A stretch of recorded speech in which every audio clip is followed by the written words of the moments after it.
Take ওকে দেবো আজকে। পাঠাবে না।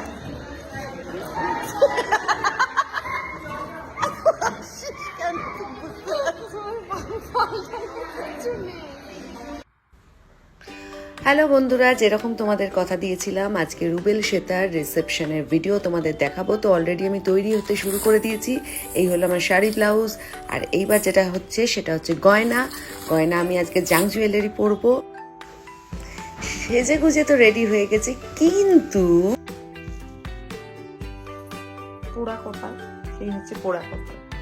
আজকে ভেবেছিলাম নিজে ড্রাইভ করবো না, তাই বিয়ে বাড়িতে যাবো, একটু ঝাড়া হাত পা। তো একটা ড্রাইভার দেখেছিলাম। সেই ড্রাইভার 6:30টার সময় তার কল টাইম। 6:30টার সময় উনি ফোন করে বলছেন যে উনি আসতে পারবেন না, সুতরাং আপনি যা খুশি করে নিন। তো যাই হোক, আমি আর কি করবো, এখন একটা অ্যাপ থেকে ড্রাইভার বুক করলাম। দেখি তিনি কখন আসেন বা আদেও আসেন কিনা। ইয়েস, ফাইনালি আমরা গাড়িতে উঠেছি। আমাদের 6:30টায় বেরোনোর কথা ছিল। সৌমি, কটায় বেরোচ্ছি আমরা? এখন 8টা বেজে গেছে। 8টা পাশে। সৌমির সাজটা দেখিয়ে দিই সবাইকে। পুরো পার্টি। না না, সাজতে আমাদের টাইম লাগেনি রে, আমাদের তো ড্রাইভার নিয়ে গন্ডগোল হলো। আর একজনকে দেখো, still in progress. Lipstick palette ভালো লাগে, হাতেটা কি সুন্দর, ভেরি নাইস। বাপ্পা, তুই কি এখানেই কাজ করবি? হ্যাঁ, একটু কাজ করে নিই। নিমপুলের কালকে তোমাদের কল টাইম, যাদের কল টাইম দেওয়ার আছে তাদেরকে কল টাইম দেবো। তোমার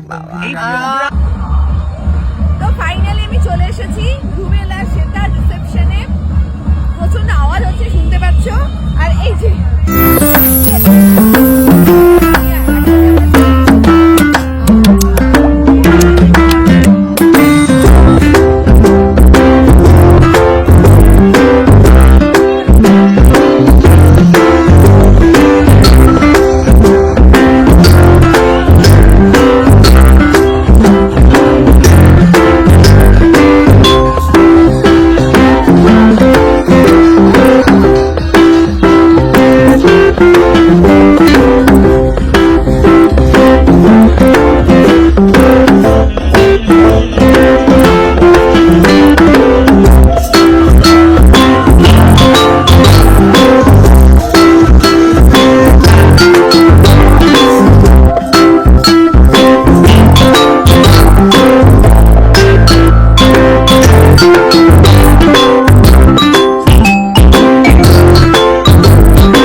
অসাধারণ।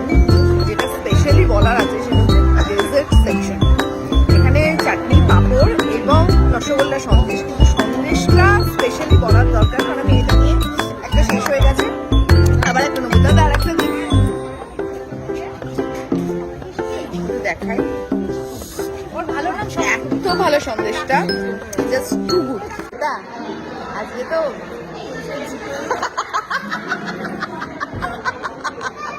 আমি তো বলতে গেছিলাম আজকে রিসেপশন কি ডিরেক্ট ফুলসজ্জা কেন?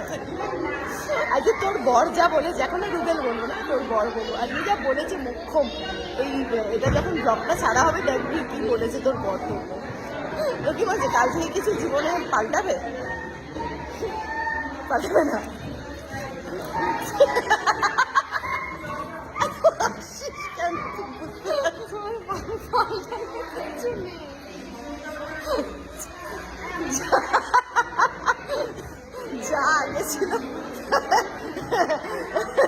আমার শুটিং কবে থেকে জয়েন করবি? পরশু।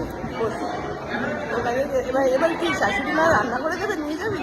না না, বাসার সাথে রোজ যাওয়া যাবে না, দমদম বাসার আমরা ঘোরাঘুরি করবো। আচ্ছা, আর রুবেল? বলো তাই, আবার একই তো হলো, কিছু চেঞ্জ তো হলো, চেঞ্জ হলো না? চেঞ্জ নেই, সব এক আগের মতো। Wish you all the best. সেটা সত্যিই খুব মিষ্টি মেয়ে, তোমরা সবাই আশীর্বাদ করো ওদের, ওদের আগামী জীবন যেন সুন্দর হয়ে ওঠে।